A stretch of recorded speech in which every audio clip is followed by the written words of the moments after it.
মধ্যপ্রাচ্যের দুই প্রভাবশালী দেশ সৌদি আরব ও সংযুক্ত আরব আমিরাতের মধ্যকার শীতল লড়াই এখন সরাসরি সংঘাতের রূপ নিতে যাচ্ছে। সৌদি জ্বালানি মন্ত্রীর পুরাতন ভিডিওর জেরে দুই দেশ কথা যুদ্ধে জড়িয়ে পড়ছে।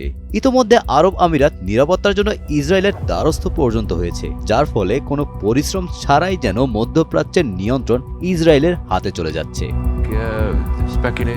ভিডিওতে সৌদি জ্বালানি মন্ত্রী আব্দুল আজিজ বিন সালমান তেলের বাজারের ফটকাবাজ বা স্পেকটেকুলারদের কঠোর হুঁশিয়ারি দিতে দেখা যায়। তিনি বলেন, যারা তেলের দাম নিয়ে বাজি ধরে বা জুয়া খেলে তাদের জন্য তিনি পরিস্থিতি এমন করবেন যে তারা নরকের মতো যন্ত্রণা ভোগ করবে। মূলত ওপেক প্লাসের সিদ্ধান্তের বাইরে গিয়ে যারা বাজার অস্থিতিশীল করে তাদের উদ্দেশ্যেই ছিল এই কড়া বার্তা। সম্প্রতি সংযুক্ত আরব আমিরাত ওপেকের দীর্ঘদিনের জোট ভেঙে 2026 সালের এপ্রিল থেকে বেরিয়ে আসার ঘোষণা দেয়, ফলে বিষয়টি স্বাভাবিক নেয়নি সংযুক্ত আরব আমিরাত।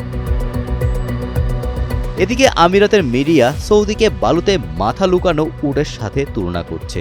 দুবাইয়ের অর্থনৈতিক আধিপত্য কমাতে সৌদি যুবরাজ মোহাম্মদ বিন সালমান রিয়াদকে বাণিজ্যের প্রধান কেন্দ্রে পরিণত করার চেষ্টা করছেন। একসময় হুতিদের বিরুদ্ধে লড়াই করলেও ইয়েমেন ও সুদান ইস্যুতে দুই দেশের কৌশল এখন সম্পূর্ণ ভিন্ন। তবে লোক সংখ্যা কম থাকায় সামরিক ও নিরাপত্তার দিক ভোগাবে আমিরাতকে। এজন্য সব দিক বিবেচনায় ইসরায়েলের দ্বারস্থ হয়েছেন তারা। সংযুক্ত আরব আমিরাত নিজেদের নিরাপত্তা নিশ্চিতে ইসরায়েল থেকে উন্নত আয়রন বিম লেজার ব্যবস্থা ও আয়রন ডোম কিনেছে। ইরান সমর্থিত ড্রোন ও ক্ষেপণাস্ত্র হামলা রুখতে 2025 সালে ইসরায়েলি কোম্পানি এলবিটের সঙ্গে $2.3 বিলিয়ন প্রতিরক্ষা চুক্তি করে তারা।